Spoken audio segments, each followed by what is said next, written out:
Hello everyone, আসসালামু আলাইকুম। আশা করছি সবাই ভালো আছেন।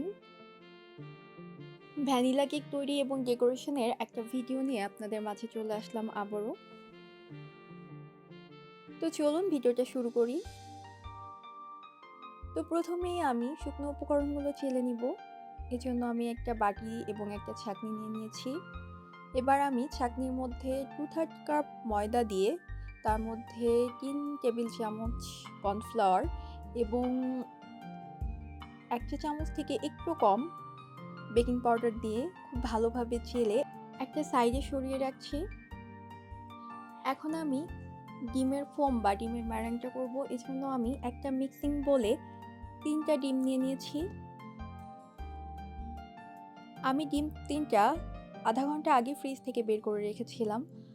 কখনোই ফ্রিজে ডিম দিয়ে কেক করতে যাবেন না। ফ্রিজে ডিম থাকলে আধা ঘন্টা বা 1 ঘন্টা আগে সেটাকে ফ্রিজ থেকে বের করে নরমাল করে তারপরে সেটা দিয়ে কেক করবেন। আমি ডিম 3টা থেকে ডিমের কুসুমগুলোকে আলাদা করে নিচ্ছি।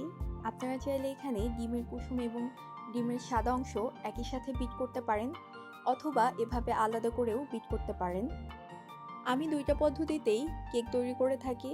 আজকে এই পদ্ধতিটা আপনাদের সাথে শেয়ার করছি। এখন আমি ডিমের সাদা অংশটা বিট করব, এজন্য একটা ইলেকট্রিক বিটার নিয়ে নিয়েছি। বিটারের স্পিডটা লোতে রেখে বিট করছি এবং অল্প অল্প করে চিনি মিশিয়ে নিচ্ছি। আমি এখানে 2/3 কাপ চিনি ব্যবহার করেছি।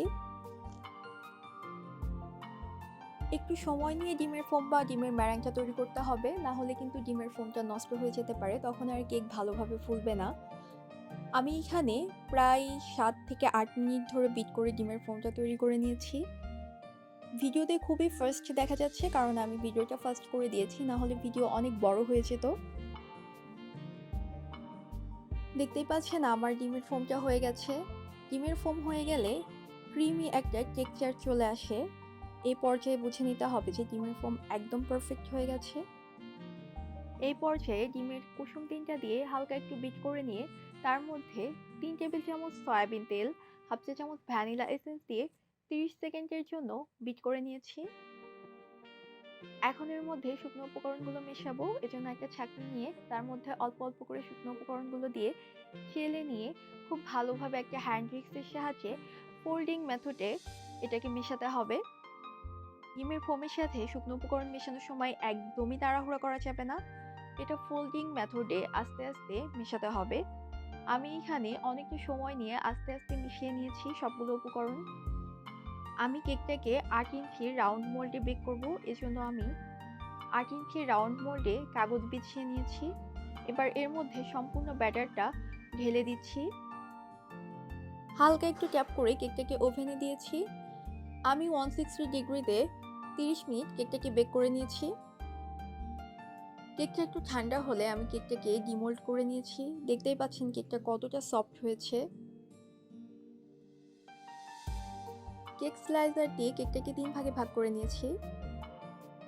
কেকটাকে ডেকোরেশন করব, এজন্য কেকের ক্রিমটাকে রেডি করে নিব। একটা মিক্সিং বোলে আমি 1.5 কাপ পরিমাণ হুইপ ক্রিম নিয়ে নিয়েছি। ক্রিমের মধ্যে 2 টেবিল চামচ আইসিং সুগার দিয়ে ইলেকট্রিক বিটারের সাহায্যে খুব ভালোভাবে বিট করে কেকের ক্রিমটাকে রেডি করে নিচ্ছি। ক্রিম তৈরি হয়ে গেছে। এখন আমি এর মধ্যে হোয়াইট চকলেট গানাশ দিয়ে একটা স্প্যাচুলার সাহায্যে খুব ভালোভাবে ক্রিমের সাথে চকলেট গানাশটাকে মিশিয়ে নিচ্ছি। ক্রিমের মধ্যে চকলেট গানাশ দিলে ক্রিমের টেস্টটা অনেক বেড়ে যায়। আমি ভ্যানিলা কেক ডেকোরেশনের জন্য ক্রিমের মধ্যে হোয়াইট চকলেট গানাশটা ব্যবহার করে থাকি। 11 ইঞ্চির একটা কেক বোর্ড নিয়ে কেক বোর্ডে হালকা করে একটু ক্রিম লাগিয়ে নিয়েছি। এবার কেকের প্রথম লেয়ারটা দিয়ে সুগার সিরাপ এবং ক্রিম দিয়ে প্যালেট নাইফের সাহায্যে ক্রিমটাকে সেট করে নিয়েছি। এভাবে কেকের বাকি লেয়ারগুলোতেও সুগার সিরাপ এবং ক্রিম দিয়ে সেট করে নিয়েছি। কেকের উপরে এবং চারপাশে কিছুটা ক্রিম লাগিয়ে প্যালেট নাইফ দিয়ে সেটাকে খুব ভালোভাবে সেট করে কেকটাকে 30 মিনিটের জন্য ফ্রিজের নর্মাল চেম্বারে রেখে দিয়েছি। 30 মিনিট পর ফ্রিজ থেকে কেকটা নামিয়ে নিয়েছি। একটা পাইপিং ব্যাগে কিছুটা ক্রিম নিয়ে কেকের উপরে এবং চারপাশে লাগিয়ে নিচ্ছি। একটা স্ক্রাপারের সাহায্যে কেকের চারপাশে ক্রিমটাকে সেট করে নিয়েছি এবং একটা প্যালেট নাইফের সাহায্যে কেকের উপরে ক্রিমটাকে সেট করে নিয়েছি। একটা ব্রাশের সাহায্যে কেকের উপর এবং চারপাশে জিগজ্যাগ ডিজাইন করে নিয়েছি। একটা 1M নজলের সাহায্যে কেকের উপরে কিছু গোলাপ দিয়ে নিয়েছি এবং একটা স্টার নজলের সাহায্যে কেকের নিচে একটা বর্ডার দিয়ে নিয়েছি। একটু ক্রিমে আমি নীল রং মিশিয়ে কেকের উপরে বার্থডে উইশটা লিখে নিয়েছি। গোলাপের উপরে একটা ডিজাইন করে নিয়েছি। কেকটা যে আপুটা অর্ডার করেছিল সে আমাকে অর্ডার করার সময় এরকম ডিজাইনের কথা বলে দিয়েছিল, তো আমি সেভাবেই করার চেষ্টা করেছি। এই হচ্ছে আমার কেকের ফাইনাল লুক। ভিডিওটা ভালো লাগলে অবশ্যই লাইক, কমেন্ট, শেয়ার করে দিবেন। আপনি যদি আমার চ্যানেলটাকে সাবস্ক্রাইব না করে থাকেন তাহলে আমার চ্যানেলটাকে সাবস্ক্রাইব করে পাশে থাকা বেল আইকনটিতে ক্লিক করে দিবেন। আপনি যদি ফেসবুক থেকে ভিডিও দেখে থাকেন তাহলে আমার ফেসবুক পেজ আয়াতস ক্রিয়েশনে একটা ফলো দিয়ে রাখবেন পরবর্তী ভিডিওর আপডেটের জন্য। সবাই ভালো থাকবেন। আল্লাহ হাফেজ।